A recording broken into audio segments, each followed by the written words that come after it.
This was, yeah, as was mentioned in the introduction, it's a meeting place today, but it was a meeting place 6,000 years ago.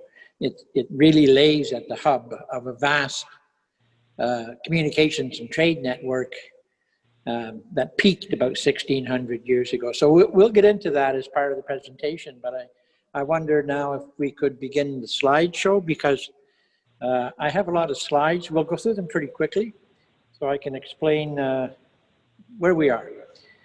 Okay, now we began a program in 2018 called the Assessment and Rescue of Archaeological Legacy, or quite simply ARAL. It's in many phases. We're only now beginning the second phase. First phase was to audit known archaeological sites and explore areas between the known sites that hadn't been surveyed archaeologically. This is because of the erosion of sites. It's a global crisis. Climatic change, sea levels rising, more frequent and severe storms inland, and increasing floods. Archaeological resources have never been so threatened. It is universal, and these are non-renewable resources that once they're lost can never be replaced. So we began this program in 2018, and we're still experimenting with parts of it, but we'll get into that as I go on with the slides. Can I have the next slide, please? Now, this is the Champlain Sea. It was an arm of the North Atlantic Ocean that rapidly invaded the inland area here when, after the glaciers had retreated about 12,000 years ago. They left quite a depression. If you have 3.5 to 5 kilometers of ice lying on the rock, it does depress it, and it comes back very slowly. So this is the maximum. Could we have the next slide? Gives you an idea where the Champlain Sea was. This is Ottawa, approximately 11,000 years ago. And it was a mid-continental northern sea with all of the saltwater sea with all of the animals that go along with it, different species of whales, walrus, seal, etc. So next slide. We don't expect to find anything earlier than the Champlain Sea in the National Capital Region. This is perhaps the earliest culture. We know these as St. Charles points or dovetail points. They're about 9,500 to 9,800 years old, dated elsewhere. We don't have any dates for them here. So these people would be on the edge of the Champlain Sea as it receded. We use projectile points as a shorthand because they change as time goes by. Styles are replaced by other styles. I can tell the difference between a 1956 Chevrolet Biscayne and a 1957 Chevrolet Biscayne because of the fins and other things, but I can't tell the difference today. But this is how we identify them. So this is perhaps the first occupants in this area. Next, please. 8,000 years ago, this is the Ottawa River, the ancestral Ottawa River, and this is the Moore Farm in Gatineau, near the Champlain Bridge.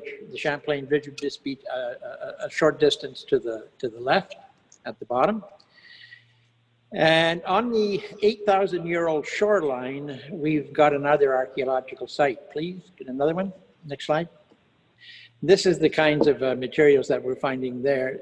A lot of quartz, etc. These are, we've just test pitted this site. It's pretty fragile, so we haven't done too much research on it yet. Next, please. Now, this is Leamy Lake Park, the mouth of the Gatineau River at the top of the slide, and the Rideau River at the bottom right of the slide. We know this is the largest pre-contact archaeological complex currently known, pre-contact complex currently known in the Ottawa drainage. There's 14 sites. They were occupied sometime between 5,500 years ago up until the modern day, very, very quickly. This is the sites that are most threatened by erosion. This is a delta. It's a deltaic deposit, the Leamy Lake Park. From the top to the bottom of the slide would have been the mouth of the ancestral Gatineau, several kilometers wide. So next, please. And this is the oldest dated archaeological site in the region. It's at Point Gatineau, across the Gatineau River. This is about 7,300 years old. And already people are moving about, making a lot of contacts. The two slides, the two objects on the right are in copper. Comes from the Superior Basin, the head of Lake Superior. The others are stone tools, and one of the stones comes from upstate New York, the one in the middle, the stem point. Next, please. Now, 4,700 years ago, the oldest site in the Leamy Lake Park would have been a small island in the mouth of the Gatineau estuary. Its number is BIFW 20. That's a Borden code. We number all of our sites. Next, please. So this is what the erosion is giving us. This is how it was found. That's point. It's between 5,500 and 6,000 years old, and we found it lying on the surface. Before that, we thought that this site was no older than 4,700 years. So we're learning a lot more because of the erosion. There's nothing good about the erosion, except it's teaching us how very little we do know about early land use and occupancy in the region. Next, please. These are some of the other tools that come from that site. It's in a volcanic rock called Rhyolite, and we know that the source is somewhere nearby because as you move away from the National Capital Region, the frequency of that particular tool stone in archaeological sites drops dramatically. We just don't know where it is yet, but it was used in that time period, up until about 3,000 years ago. Next, please. And this is the time when the forest changes very much too, and people are becoming very much more, are working with wood much more intensively. And these are some of the woodworking tools, polished gouges and axes. Next, please. They're 6,000 years old, these pieces. Now, pottery shows up in the region approximately 3,000 years ago. This is the earliest known pottery. It's called Vignette 1, and this is from near Quillon, this particular, not far up the river. Next, please. And then the very latest pottery. Sometime in the, I suppose it would be the late 1500s, a group of people living in the St. Lawrence Valley that we know archaeologically as the St. Lawrence Iroquois were driven out of that area by other groups, and they moved up the Ottawa River in part through to Huronia. This is a complete pot from that period that was found in Luskville. So we have everything that we know of from the very beginning of availability of the landscape for settlement to the very end, just before Champlain goes up the river in 1610. We just don't know very much about the details of that, okay? So it's still a black hole. Next, please. Now, this is our interpretation to date of the way the National Capital Region was inhabited sometime around 3,000 years ago. The blue areas are settlement areas. The red are portages. The one on the right is around the around the Rideau Falls. Yellow at the bottom is the Chaudière Falls, which has special significance to the Algonquin, and the green are burial grounds, as we know. It shouldn't be this static, but it is this static. Now, we really are at the hub of this vast network of communications and trade in the Northeast, and it's only part of a larger network that spans all of North America. Next, please. There it is. We have materials in this area that come all the way from northern Labrador, approximately 2,800 kilometers in a straight line. And I guarantee you that the materials that came from northern Labrador didn't come in a straight line.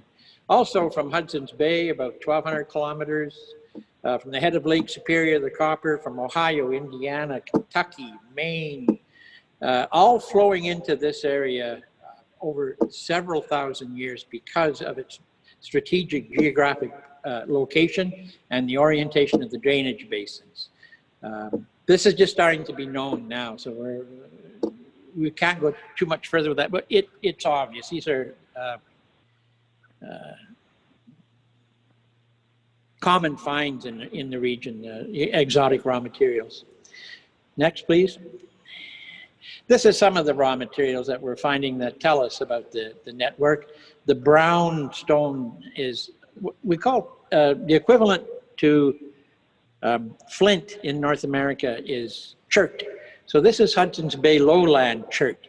The piece beside in the bottom row beside the Hudson's Bay lowland chert is Onondaga chert from southwestern Ontario.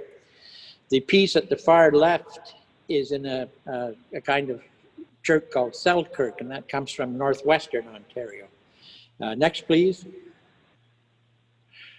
These are two projectile points that are in Mistassini quartzite, and Mistassini quartzite occurs only in Lake Mistassini, about 1,000 kilometers to the northeast. Next. This is Mercer chert. This piece is 6,000 years old, and it's these 2 points. Mercer chert comes from Illinois, so it's traveled some distance. Next. Copper. That's a copper harpoon head, 5,500 to 6,000 years old. Next. Bracelet. These were from burials, by the way, these copper implements, Alamet Island near Pembroke. And they've been repatriated to the Algonquin Nation and are with the human remains that were also repatriated and reinterred in Kitigan-Zibi some years ago. Next. Copper beads. People always like beads. Here they are. Next. Now, it's not just raw materials and goods that are flowing into the region, it's also ideas. This is the Mistassini point we saw a little earlier. It's a ceremonial point we know of as a Dina, and it's associated with the people who began burying their dead in mounds in northeastern North America. The idea comes from central Illinois. The shape of the point is very specific. So it's traveled towards the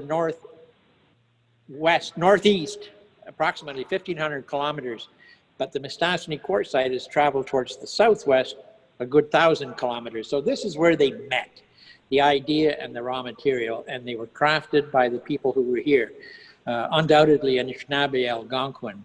And this is very distinguished. There's no two alike, so this is original and unique. Next. These are from Elmer Island. These are cut and polished wolf's teeth that were collected in the late 1940s. We know them as part of the Adena burial complex too, but it took some time to put them together. Could I have the next slide? That's their anatomical position, an incisor, and what's the other one? Well, doesn't matter. Anyways, that's where they come from, in a wolf's jaw. It's next. This is an Adena culture shaman who was excavated in 1954 in Kentucky. Now, in the grave, he was equipped with what we call a maxillary palate. That's this, the wooden implement. The front teeth have been removed, and there are wolf's teeth attached to it. A shaman would assume the characters of that spirit. Next. So this is the artist's interpretation of what the shaman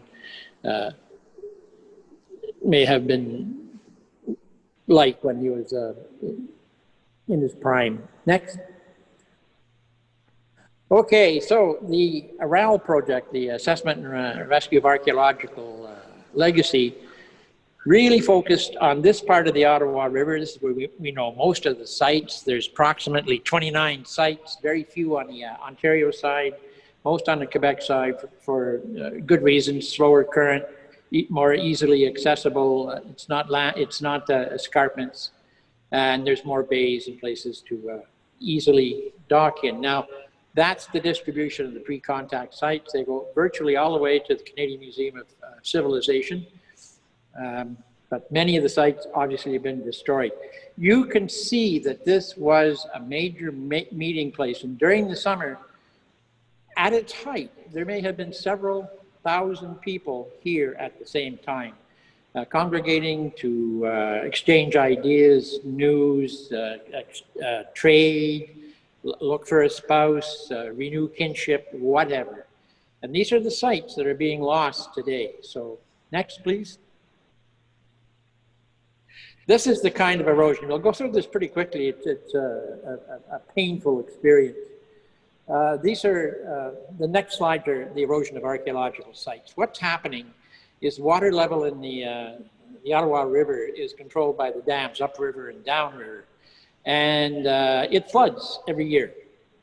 Some of the floods can be worse than others, obviously. We had the 100-year flood, 2017 and 2019.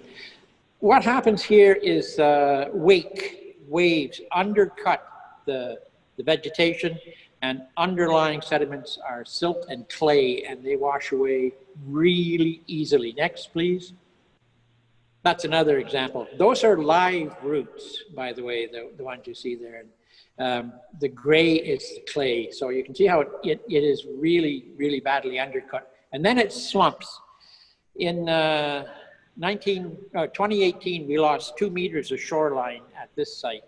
It's nothing compared to what was happening in the northern Yukon. They lost 30 meters of shoreline. Northern Labrador lost 10 meters. The shoreline receded by 10 meters, but 2 meters in this kind of an archaeological context is a real catastrophe. Next.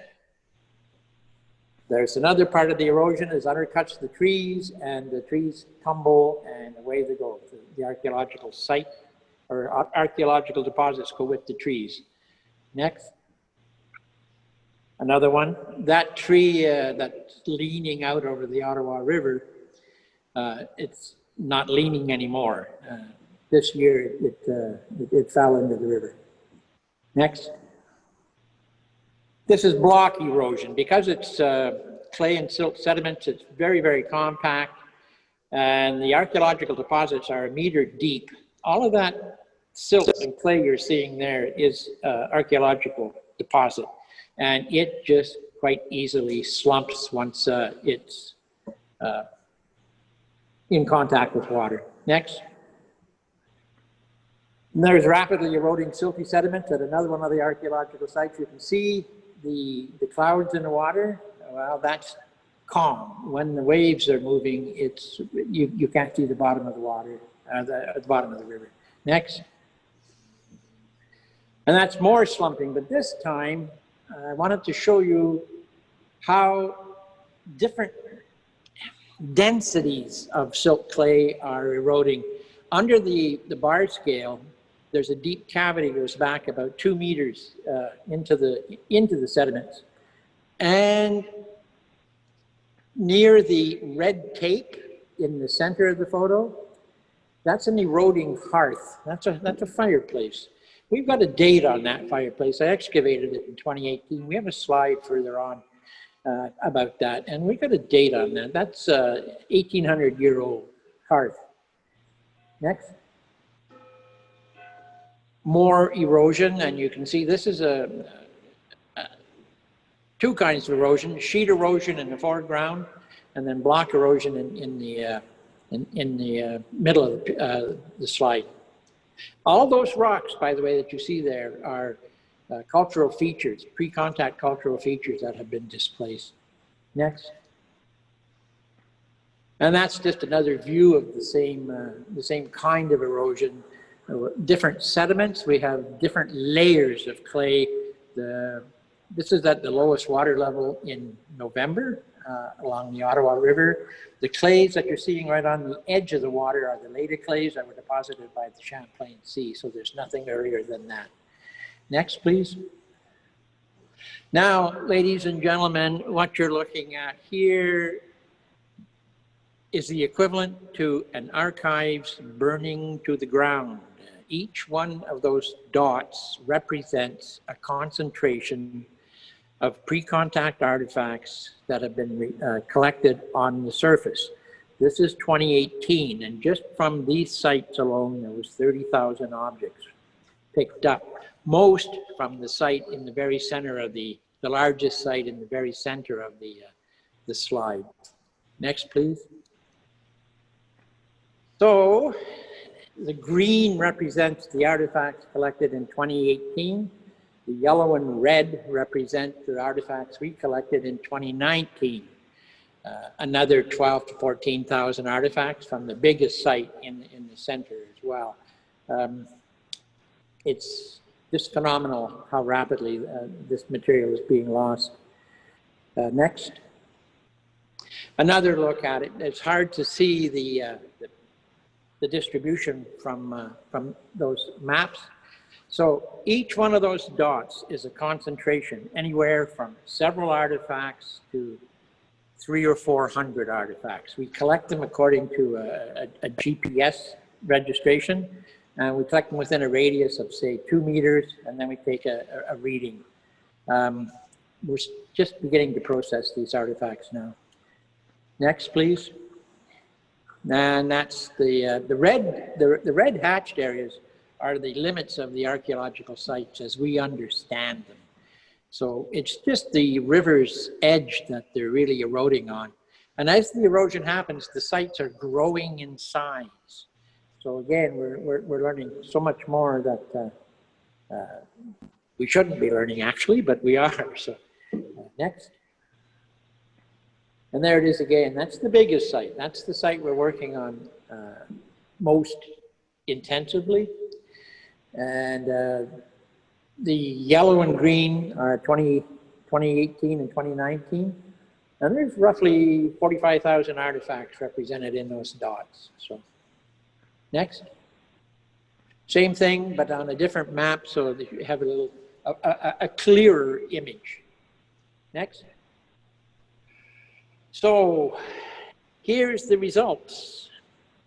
This is a 2,000-year-old fireplace on an eroding bank in 2018. Next. There's the fireplace in 2019. It's gone. And you can see the distance between the rocks and the edge of the bank. That's how much was taken away by the flood, by that spring flood. Next, please. There's the hearth I was talking about that we excavated. That's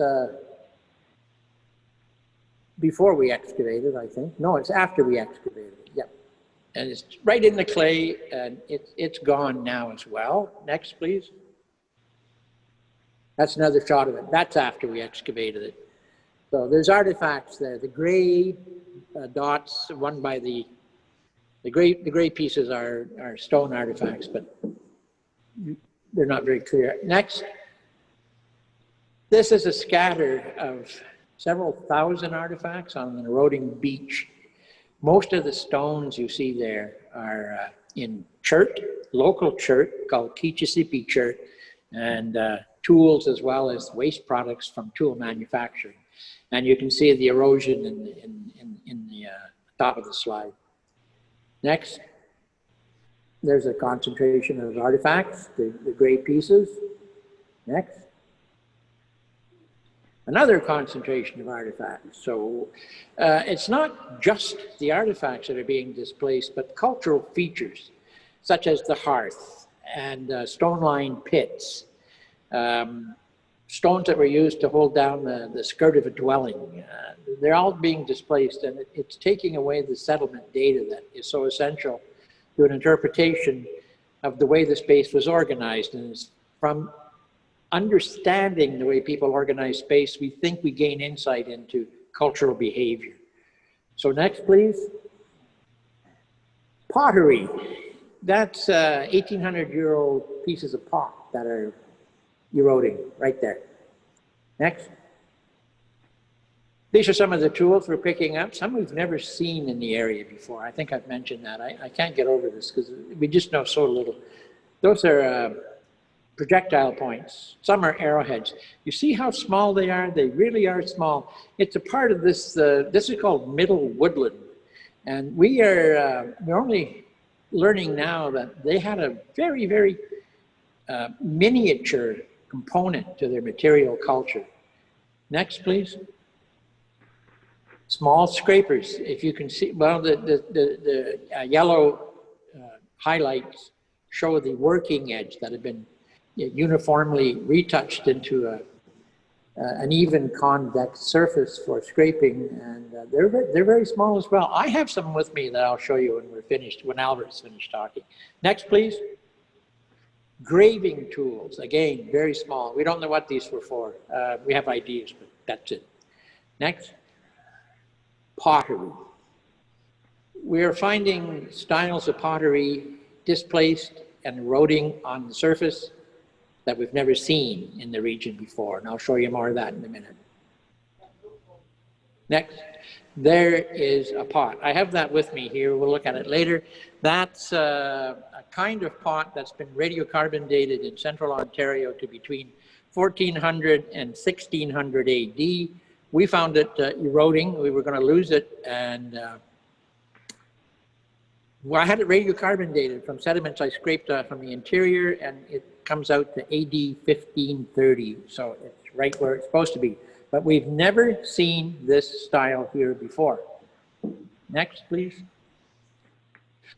Okay, so what are some of the solutions? One solution, or part solution, temporary solution, is to involve the public in the rescue of this material.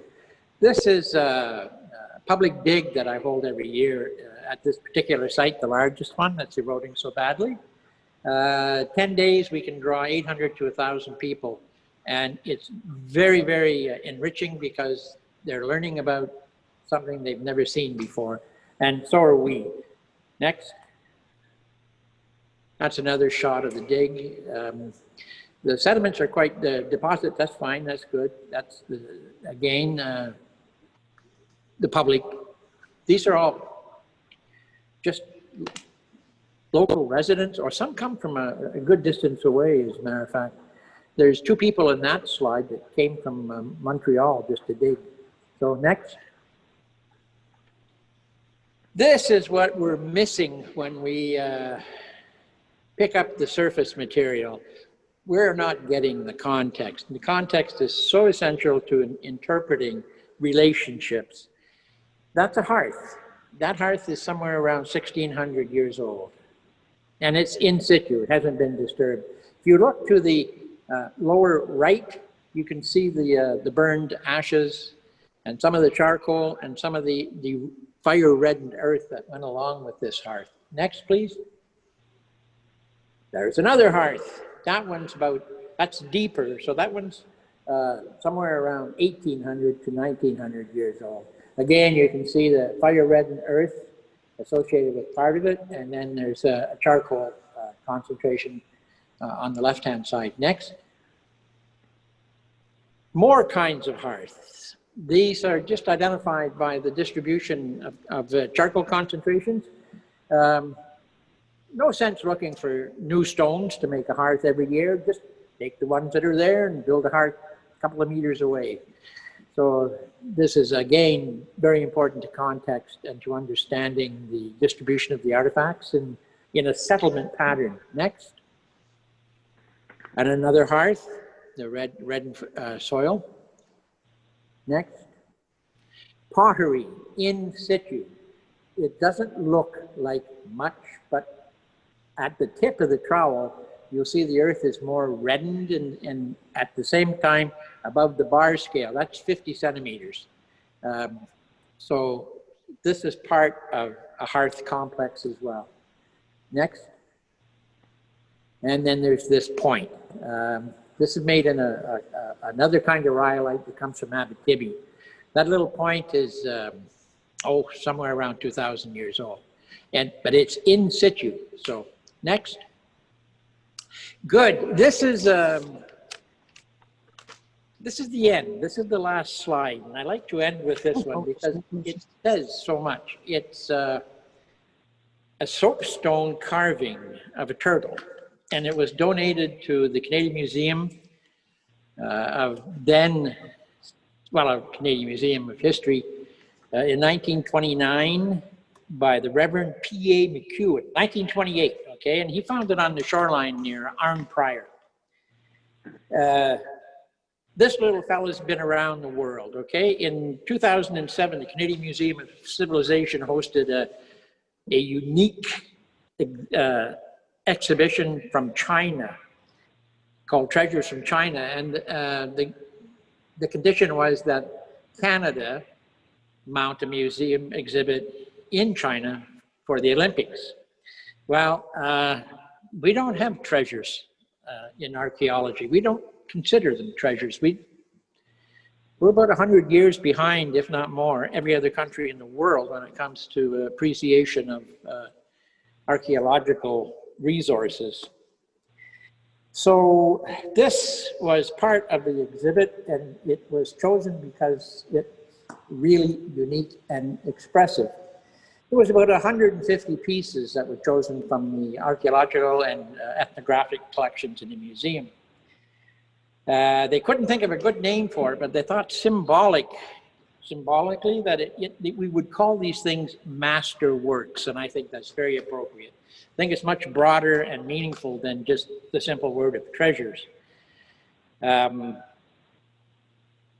So the theme, the guiding principles of this exhibition that was mounted in Beijing in 2008, at the beginning of the Olympics, were the four principles, the four pillars of the Canadian Museum of Civilization's First Peoples Hall.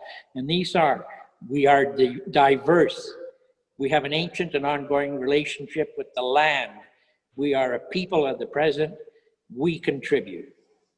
In 2009, the Landis Museum in Hanover hosted the same exhibit.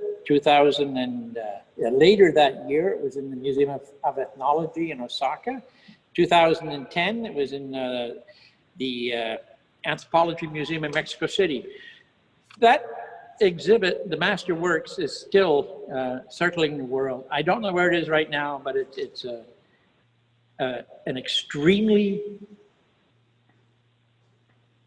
expressive representation of the quality of the cultures that came before us on this landscape. So that's really all I have to say for now. Thank you.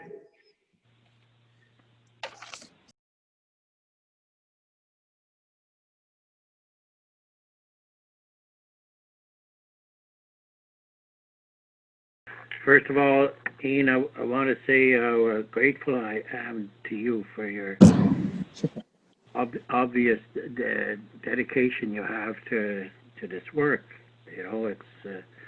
I wish there was hundreds or thousands more people such as yourself in this country who are, you know, looking after artifacts and being concerned about finding more and more of them, so that more and more Canadians could understand more about the Indigenous peoples who've been here for so long. So thank you. Whenever I was listening to you, I was, it made me connect more to my bloodline, to my family line as an Algonquin, and just something that you might be interested in hearing is I've never left Algonquin territory. You know, I worked in construction for over 40 years in this region. I worked as a stonemason and a bricklayer. And I remember there was times when there was a recession years, and friends of mine in the trade were going to work in Alberta or wherever they could find work in the trade. And they were saying to me, come with us, you know, you'll make good money in Alberta.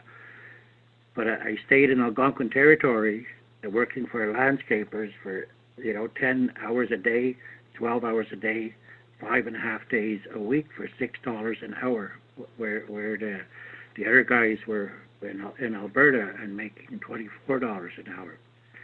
I just couldn't leave the territory. Like, I loved the Algonquin territory that much.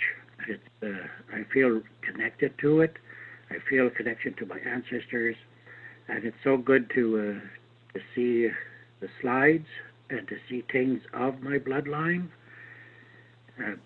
Sometimes I think of the oldest tree. I might see an old pine tree, for instance, in Algonquin territory.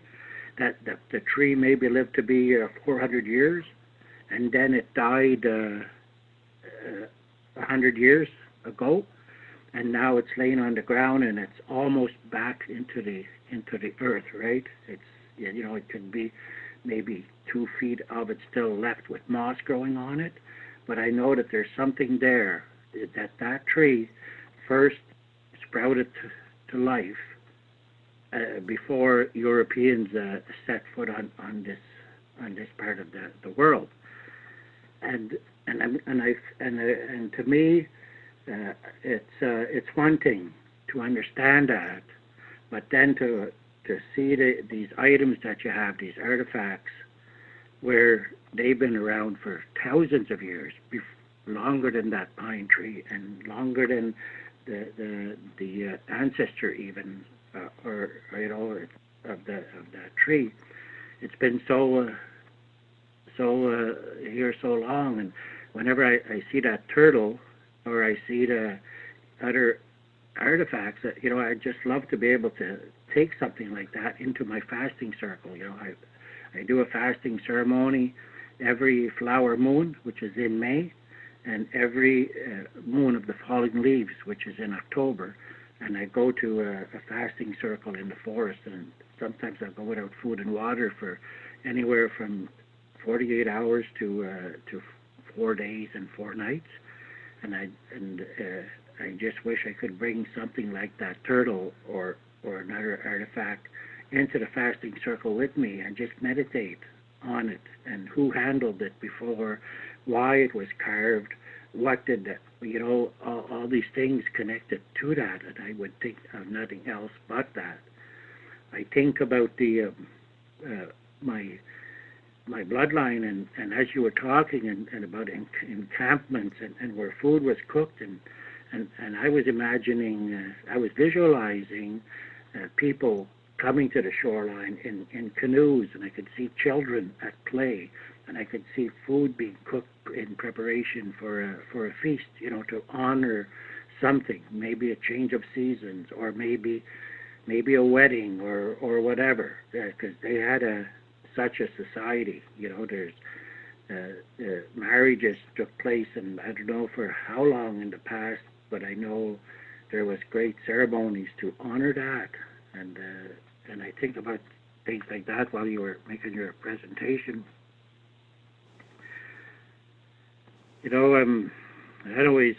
I'm just grateful.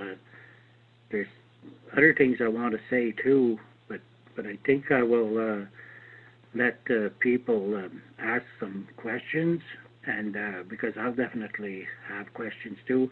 I know about copper. I've heard it said before that the Algonquins, whenever they would have a toll, they would charge a toll for other nations coming into Algonquin territory at Alamet Island, Morrison Island area, and they would, and often it was copper that they were expecting to get from visitors or travelers to our territory. And I think of that too, and it's I don't know if you know anything about copper being used as paying a toll by other nations, but that's one thing I'd be curious about, and also about human inhabitants of South March Highlands, because I've heard said before that people have been living in that area for at least 12,000 years, and to my opinion, those were the ancestors of the people whose artifacts you found. I don't know if that's possible, but I'd like your comment on that too. So, can I comment on that, Albert? yes, please do. Okay, the Alamet Island and Morrison Island sites were partially excavated in 1962 by a vocational archaeologist with professional skills. His name was Clyde Kennedy.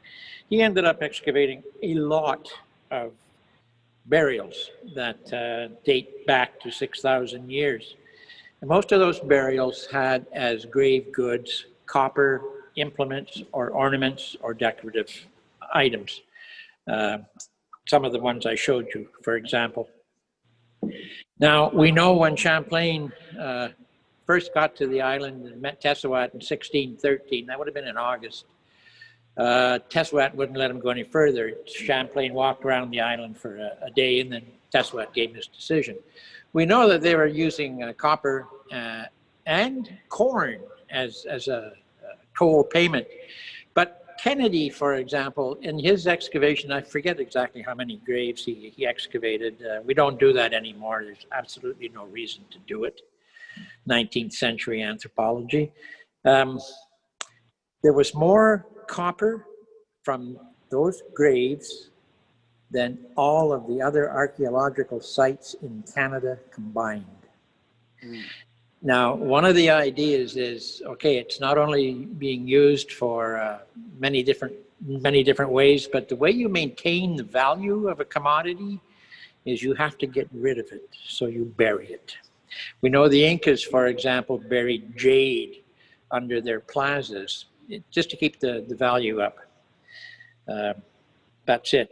Now, you're talking about the South March Highlands. I was a consultant before I worked for the NCC. I don't know if you knew that, but I did 2 years of work on the Carp Ridge at the South March Highlands. They were islands in the recessional Champlain Sea. I don't think they would have been occupied as early as 12,000 years ago, but sometime around 9,000 to 10,000, maybe 10,500 people were using those islands. And I agree with you that they're your ancestors. There's no change through the many thousands of years, no dramatic change in the archaeological material culture to indicate that there had been a population replacement or that new people were moving into the area. There is change, obviously, everything changes through time.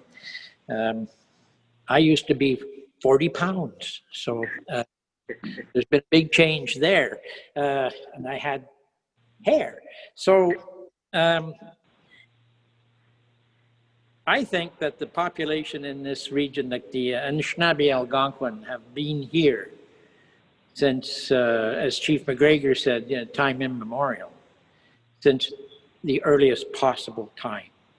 So the Carp Ridge is no longer the South March Highlands. That part's been developed now. It's gone, those sites. Government of Ontario didn't see fit to protect them. We tried, but it didn't work. So anyways, those are my comments on your questions, Albert. Thank you very much, Ian. Oh. Other people ask questions. Mm-hmm. So I understand, Albert. I mean, how the artifacts bring history to life for us, for Indigenous people. It's amazing, and I understand that you have some artifacts to show us. Okay. You brought them with you, and while you're showing them, a couple of them maybe.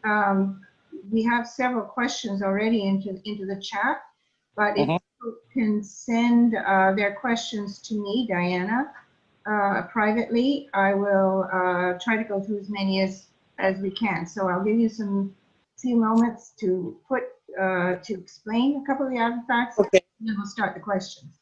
I want to make one more comment that I didn't while I was showing the slideshow. It again goes back to the whole idea of erosion.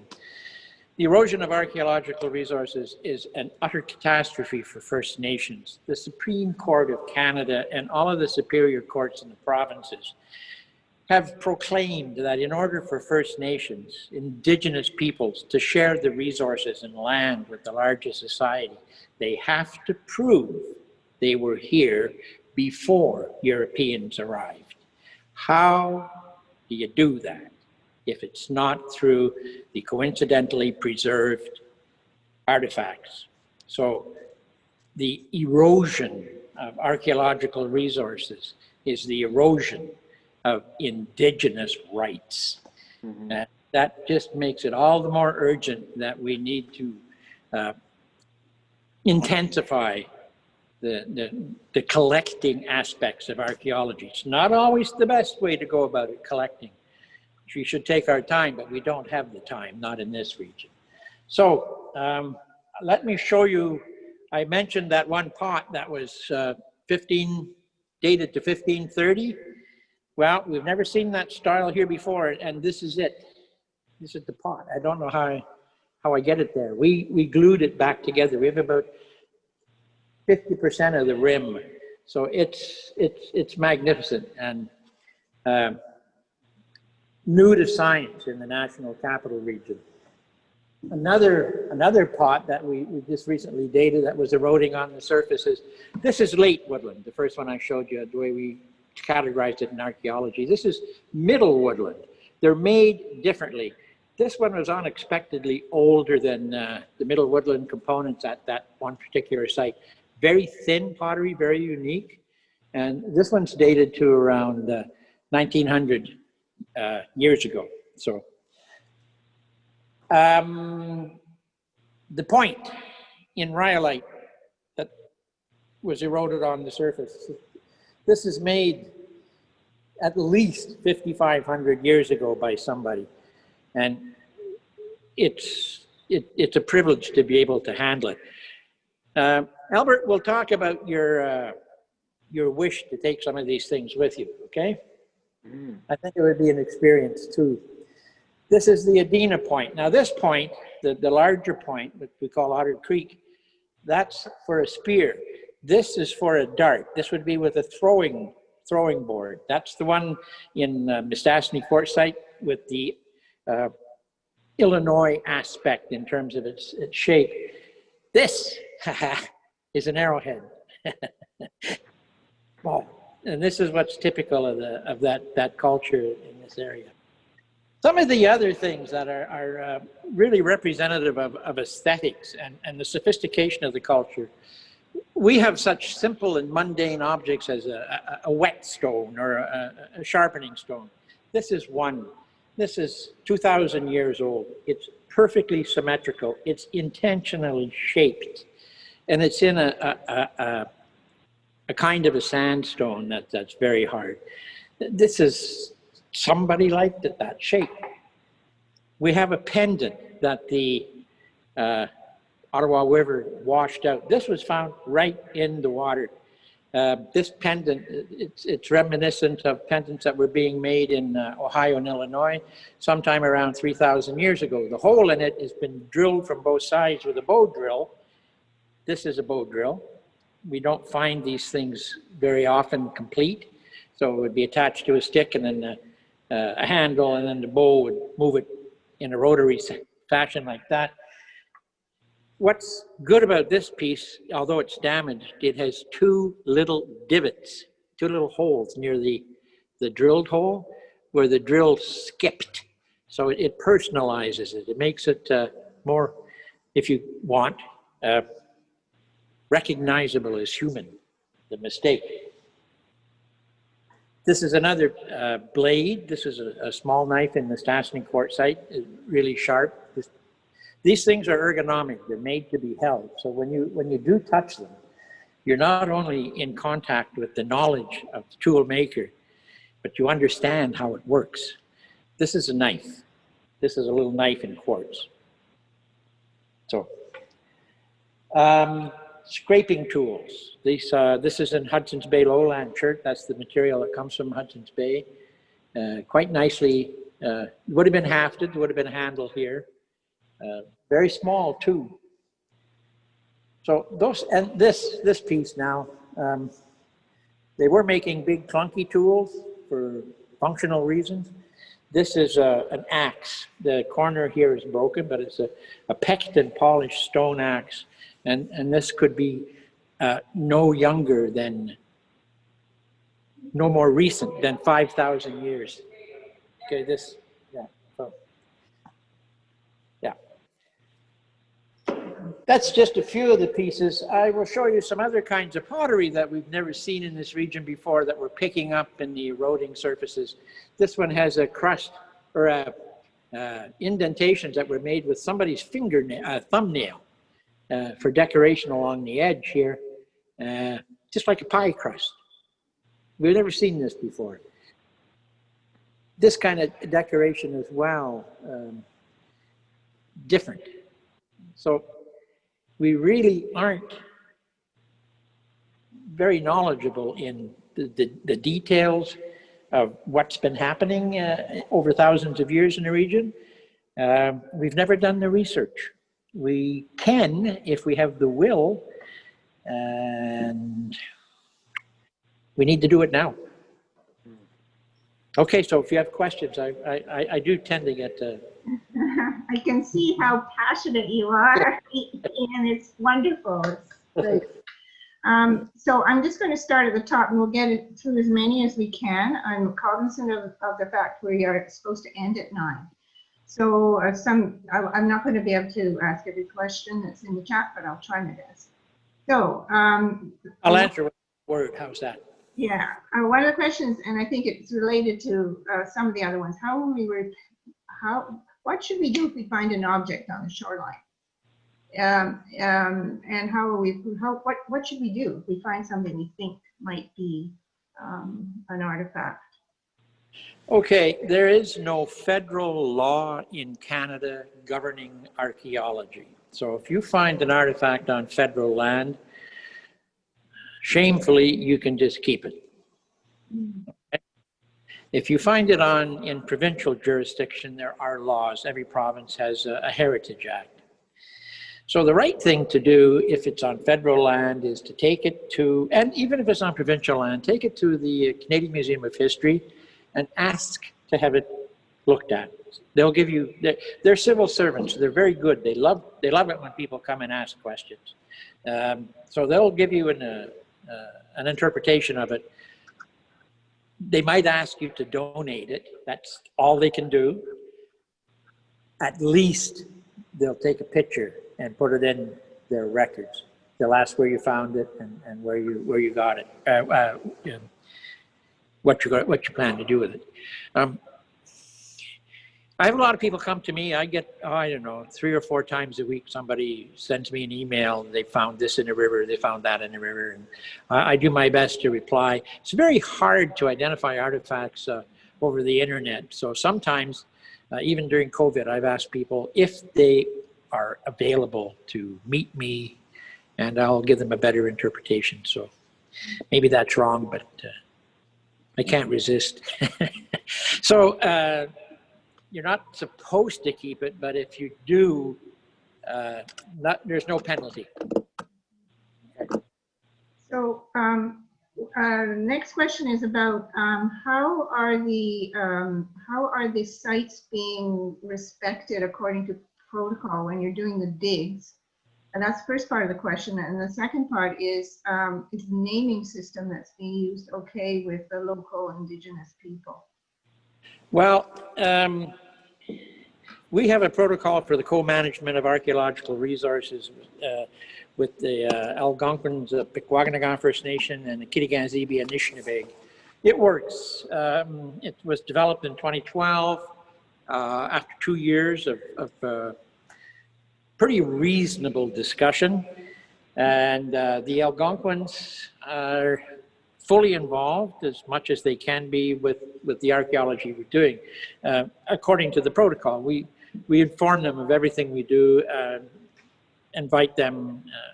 We use Algonquin opening and closing ceremonies for the digs. But there's only so many people in each community that wear so many hats, and there are so many things, and Albert can probably speak, oh, he can speak better about these things than I can. There's housing, there's education, there's land claim, there's self-government. So archaeology, although it's important as far as I understand it to the two communities, they just don't have the resources or the capacity to spend more time working on it. That's a goal. So the ARAL project, the Assessment and Rescue of Archaeological Legacy, is developed in collaboration with the Algonquins, and every year I manage to have a number of Algonquin students during the summer. We don't have a naming convention. I wish we did. Leamy Lake Park is called Kabeshanan, meaning a meeting place.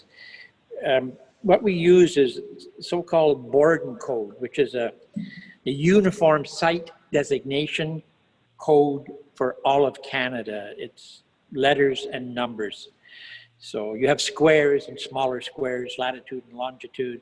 And so when I say BIFW 20, that's the 20th site found in square BIFW. It's called the Borden Code because a fellow by the name of Carl Borden invented it in 1952. So, but it would, we've asked many times for the two communities to give us names. Now it is starting.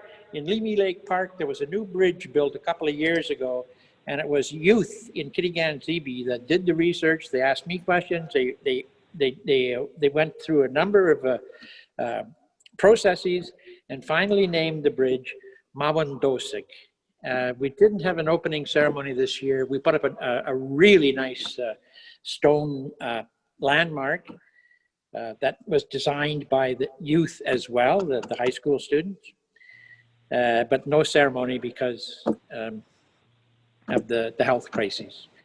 So the will is there, it just hasn't happened yet. But it's a good point, and makes me want to do more to get this going. Hope that helps. Yes. So the next question is, where are the artifacts stored, and what access do Indigenous people have to these artifacts now in 2020? The artifacts are in the NCC for the time being. We are trying to process them as rapidly as possible in a way that will allow them to be studied and researched. That means washing, sorting, identifying, cataloging, preparing catalogs, and then transcribing catalog numbers on each piece. Then the collection is ready to be transferred to the communities. There's an offer right now that both communities are considering from the Canadian Museum of Science and Innovation to caretake the artifacts until the Kitigan-Zibi, Anishinaabe, and Pikwakanagan communities can develop the capacity to manage them. There's that offer, but at the same time, the two communities, there's also a school of thought in the two communities. They don't trust the museums. Goodness, you know, how could that be? You know, Canadian government and First Nations. Where's the trust? You know, so there's a part of the population in each community that would like to have the artifacts returned to them. It's not the NCC's decision. My role is to put the collections in order. It's going to take 3 years, I think. But as they are put in order, then they will be transferred to Kitigan-Zibi and Pikwakanagan, and it becomes their full stewardship responsibility. They decide what happens to it.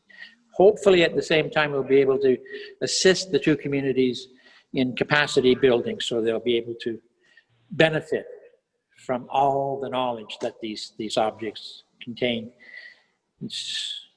That's the way it is. Now, any time that anybody from Pikwakanagan or Kitigan-Zibi or any of the other Algonquin communities wishes to come and look at these things, there's absolutely no constraints. I'm there anytime they want. But we do put up displays from time to time. So.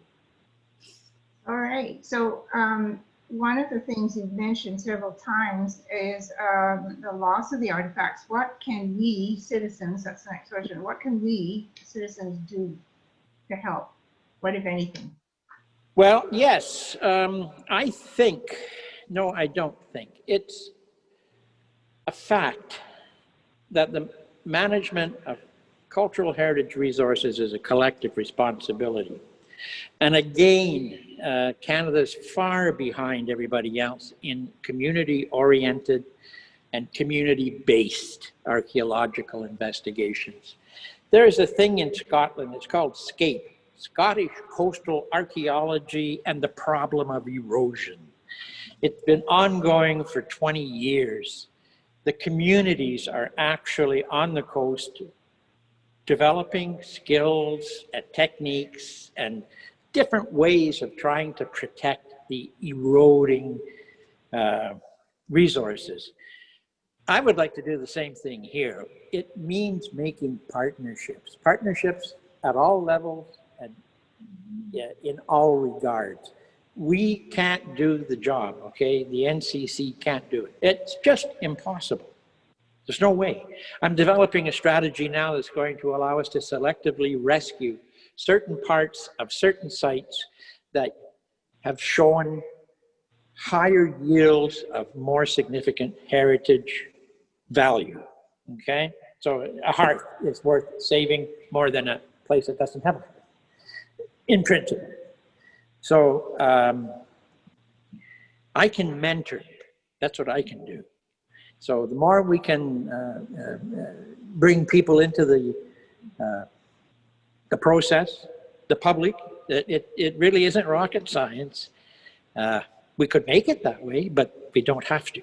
So it's not National Geographic's what I'm saying. It's not the radar and all this business. It really is dirt archaeology. So I'm putting together a 5-year strategic plan for the NCC. And a core element in the plan, as I see it, is partnerships with public and private and community organizations.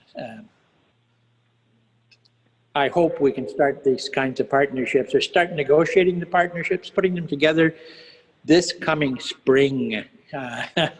We'll see. And it's not just going into the field and collecting and working with us, it's also processing the artifacts. You'll learn about them by handling them, by looking at them, by putting them in your own hands and seeing how they work. You'll be amazed. So that's the first solution. Now we do have to use high tech. We're having LiDAR maps of Leamy Lake Park produced in November, and I'm going to take training as a drone pilot, so I can. It will be less labor intensive to identify serious erosion in certain areas. I can do that with a drone if I don't run into high tension wires or drive it into my own face or something like that. So. But public involvement is really critical. So there is a question about volunteer archaeological group. Is there anything like that, or Yes, there are. There's the Ottawa chapter of the Ontario Archaeological Society. And that's the main one in Ottawa. In Quebec, you have Le Réseau du Patrimoine de l'Outaouais et de Gatineau. You have La Société d'Histoire de l'Outaouais. Another good example in Ontario is the Historical Society of Ottawa. There's the Penny's Point Foundation. But I work with all these groups, by the way. So there's other groups. Heritage Ottawa has an interest in archaeology not as high as the Chateau Laurier. That interest is priority, but they are interested in archaeology as well. Schools, we can work with school, and that's one thing I really enjoy, is getting youth involved. You learn so much from those people, the little ones. So yeah, there are groups that you can join that are avocational. There's not a problem. How are recovered artifacts used in Indigenous land claims? How are these recovered artifacts potentially be used? There's been a number of Supreme Court decisions based on the use of archaeological artifacts. Artifacts are evidentiary, okay? So they prove you were there. They don't prove who was there, but they prove you were there. All you have to do, if you're Indigenous, is prove to the court you were here 10 minutes before Champlain. Okay, now the concrete physical manifestation is the material culture. And it doesn't matter, frankly, if it was your direct ancestors or somebody else in the past that made these artifacts. When you assume stewardship of archaeological resources, you don't pick and choose. You don't say, only the Algonquin artifacts are of interest to me. You have to understand that you're undertaking a responsibility for the maintenance, preservation of the knowledge that's contained in all artifacts. So that's how they're used. There's more to it than that as well. There's also oral tradition. Some of the land claims have been settled based on tradition through time. So the next question is a little bit different. Asking, what do you think it was that drew people and materials from so far away to this particular area in Ottawa? Well, my underwear was made in China. It's normal, it's natural. People know their environment, they know their neighbors. I have a Bose for music because it plays the music well. So if you have a particularly desirable raw material that works really well, then it becomes, it has a value. All pieces have a value. So trade was very, very sophisticated. It wasn't just in raw materials and ideas. It was also in foodstuffs. We found, for example, there was a number of pre-contact pots. They were about 1,500 years old. They were taken out of the harbor in Kingston, and the sediments inside the pot were analyzed. It's a form of deadly nightshade that grows only in Virginia, and it was used, according to the explorers, as a purgative in ceremonies. We also found 3,000-year-old quinoa seeds from North Carolina that were packaged for trade. These are from a site in southern Ontario. We have alligator teeth from Quebec, okay, that come from Florida, and different kinds of mussel shells where the species grows only on the California coast.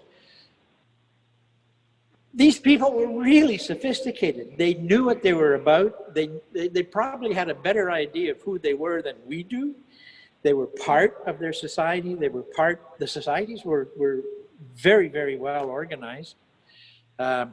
Trade routes all over the place, and communications, exchanging ideas, being part of the environment as opposed to considering the environment in the Western European historicistical way as being the enemy.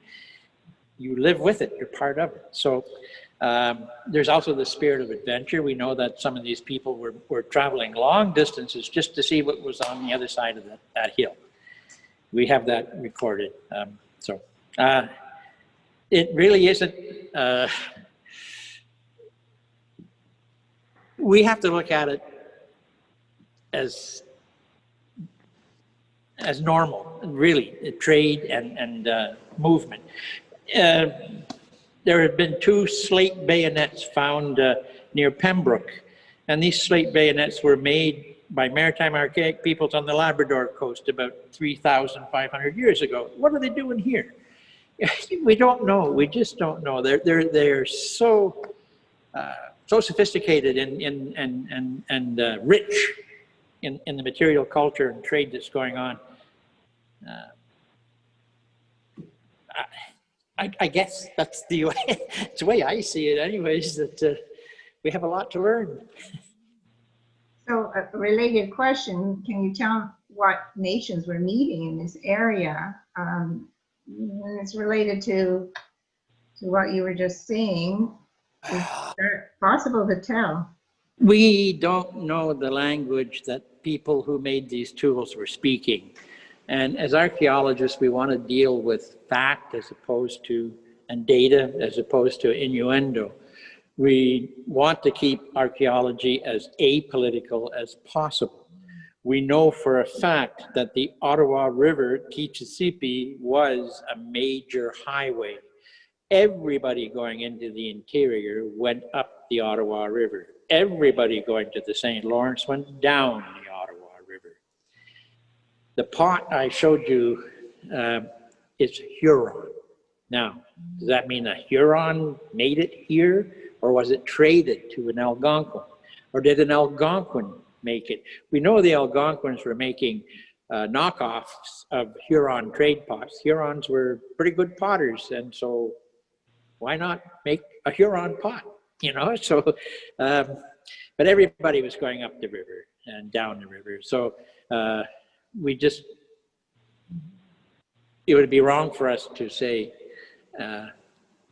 or to try and interpret the language of the people that were going through the area and leaving behind material culture.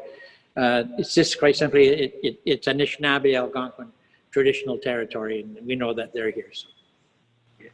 Could I say something here as well? Yes. So whenever we spoke earlier too about Tessawat charging a toll, so that I'm sure that system was occurring before Champlain came here, where copper and, like you said, corn was being offered for passage through Algonquin territory. Am I correct? Yep.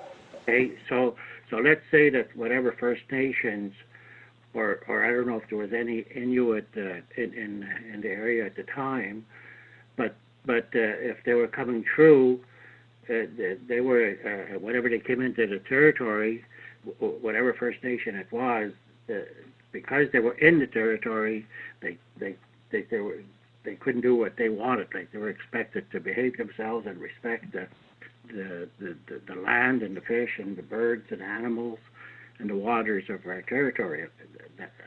I'm sure that's the way it was too. And you know, what it was, just I was a bit surprised at the land acknowledgement, because whoever's in the territory, they're here, but it's Algonquin territory, and it's my view that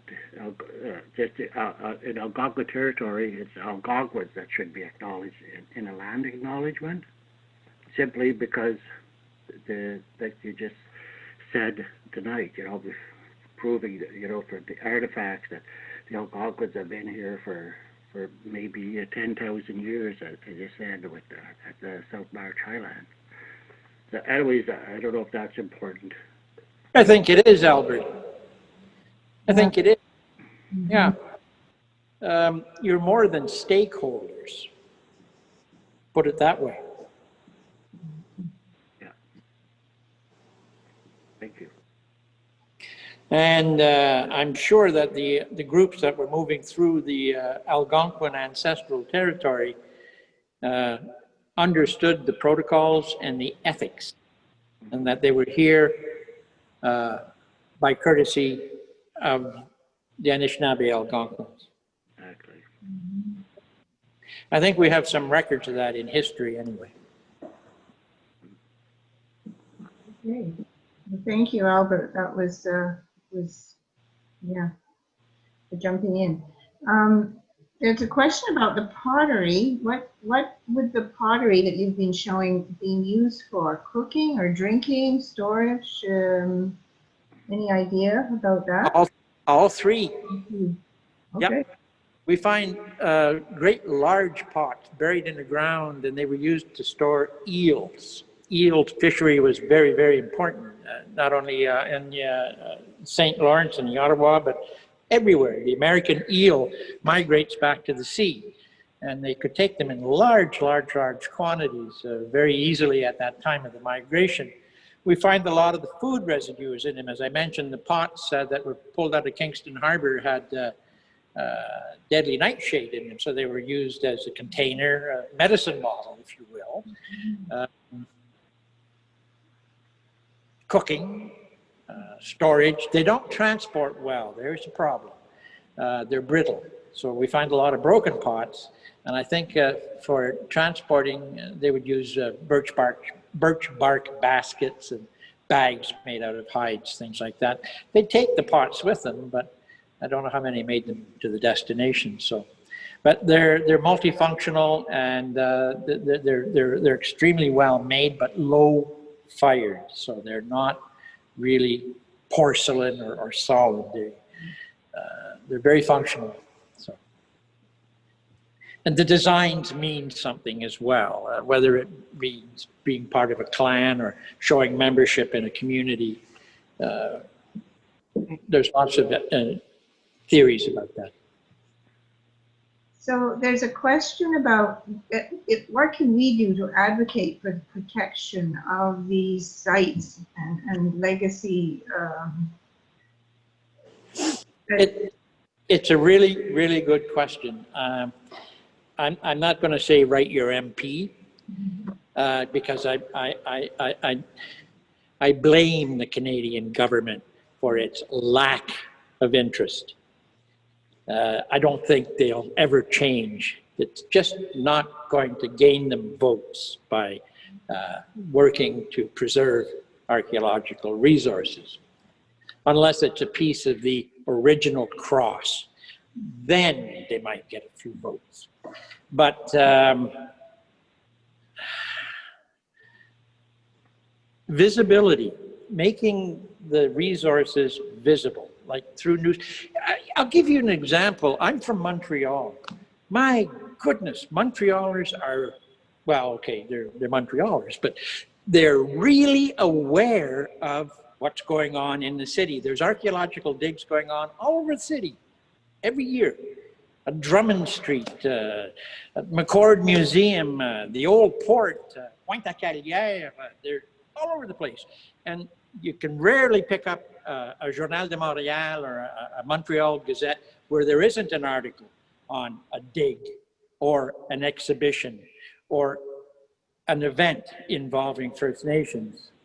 So it's publicity that brings us to the, Montreal also has a terrific number of organizations that are concerned about architecture. Ottawa could benefit from this as well. So it really is education and visibility. So I think the more that I can do these kinds of presentations, and I do a lot of them at schools, public schools, elementary schools, and I take the artifacts. I even invite the students to wash the artifacts when they're put out of the ground. And they do digs with us, etc. So that's where we have to start. It has to be grassroots. And eventually, I think the politicians will get the message that this is worth preserving, worth saving. So there's a question about, are you aware of, and maybe Albert might know the answer to this one, are there any scholarships available to Algonquin people to pursue archaeological studies? I don't know of any, but that's a really good idea. I wish there was such a scholarship. Mm-hmm. Well, there's educational scholarships, but not necessarily for archaeology. Mm-hmm. Yeah. All right. So then there's a question, Albert, what do you know about the trade and communication that was going on? Is there oral tradition about trade and communication that might not be in the artifacts? But I know that in the last 32 years or so that I've been very much involved in the culture and hearing stories and just what common sense taught about what was going on before, and I liked what Ian said about the trade and how sophisticated the trade was, and that's what happens whenever trade is like that. Whenever there's no money, whenever money isn't involved, then goods are being transported, and people are traveling far to discover, to get things of trade to help their society be better off. So that's what I totally agree with Ian that it was sophisticated and it was pretty awesome, I guess, to be alive in those days and think about what whoever went out to get items for trade, what they would bring back, and that's probably why the people were so welcoming of Europeans, because they must have saw right away, hey, there's going to be a lot of trade with these people, but didn't know about money. And as a matter of fact, I think that's whenever the Europeans at that time saw the value that the people here had in wampum, well, then they started making wampum. I think the Dutch started making wampum, and I don't know who else, but that's the for now, that's all I could say about it. Another thing about trade is you don't kill your trading partner. You make friends. It's a way of expressing kinship, if you will. Your trading partners are obliged to support you in times of duress, when the times are tough, as you are responsible for the same kind of action for them. So it's a reciprocal notion. You have to wonder, these exotic raw materials are flowing into this region. What are the people who are trading them into the region? What are they taking away? We don't know. So if it's not a material or a good, it's got to be an idea. And that's what's going out of this region, is concepts, vision, new ways of doing things. So there are a few more questions, but I'm only going to ask you one more, because I notice it's just after 9, and this will lead into the next part of the discussion as well. There's a question about joining the dig. More than one person has asked this. How do we go about joining a dig? You ask me. It's simple. I'll leave my, Leanne was at the dig 2 years ago, and we advertise it when we advertise it a month before it happens. We usually do it in August, because in Quebec that's called it's celebrated as Le Mois d'Archéologie, Archaeology Month. It's the only province in Canada that has an archaeology month, and during that month there's well over 100 public activities going on across the province. We're going to be doing it much more often than just August, because there's the urgent need to mentor, to bring people into the activity of surface collecting, recording, and moving this stuff away from permanent loss. So contact me at the NCC. I live there. So I don't know, you must have my coordinates or my email address or my phone number. I can leave them anytime. Always happy to put somebody on a list, and I'll contact them when we're doing something. The more the merrier. Yeah. Right. And there's no age limit, so. So Debbie, I'm going to pass this to you now for the next steps. Thank you. Thank you, Diana. Yeah, it's my job to say a little bit about the next steps, but I just want to say a personal thank you so much to Ian and to Albert for joining us tonight. It's really been just quite amazing to hear what you've had to say, both of you. But my job is next step. So we've been trying to connect with Ian in terms of a presentation for more than a year now. So we finally resorted to just getting on with it by doing it via Zoom. And so we're hopeful that over the next 8 to 12 months, all things being taken into account, that we could offer maybe 2 more events related to tonight's. And the first would be to be physically present and have a chance to see some of these much loved artifacts that you've shown us tonight, Ian. So that would be one that we would hope to be able to pull off, and then the other is to participate in a dig, and you've just mentioned that yourself. So as part of the Anglican Diocese, we would look to see how we could arrange that opportunity. And so you acknowledged Leanne Williams, who's the editor of Crosstalk, how she actually brought your work to our attention. So I just want to say thank you to Leanne too. So to everybody who's here tonight, thanks for coming, and please stay tuned and we'll be in touch with about the next steps. And so now I'll pass it on to Rhonda, I think. So I have the great pleasure of saying the formal, proper thank you on behalf of Church of the Ascension to Ian and to Albert. And I was thinking as I was listening to Ian that there is nothing I like more than listening to an expert who is passionate about what they do. It just gets you excited, even if it's not something you thought to be excited about before.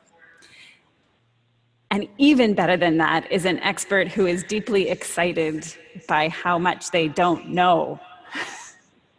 So I want to thank you, Ian, for sharing your incredible knowledge and also your passion for all of the learning that there is still to be done about the depth and the richness of history in this land. And thank you to Albert on the phone for being here with us to help us catch a glimpse of how important these archaeological treasures are to the descendants of the people who crafted them, and to make sure and to help us to remember that we're not only learning about history, something that's gone and kind of only abstract, but about current day people and current day communities and the impact that all of this has on our shared life together. So thank you both, and thank you to everyone who joined us this evening on Orange Shirt Day. And I can't wait until we get to be together and handle these artifacts and get our hands properly dirty. Could I say something quickly too? It's you know, I'm a man who does not take blessings for granted. You know, people take too much for granted, and blessings, you know, or you know, the ability that we could see and hear and taste and speak. You know, you know, we shouldn't take that for granted either. So I don't take those things for granted, and I don't take individuals like Ian for granted either. You know, I'm so happy to make his acquaintance, and I really honor him for what he's contributing to the culture and identity of the Algonquins. So God bless you, Ian.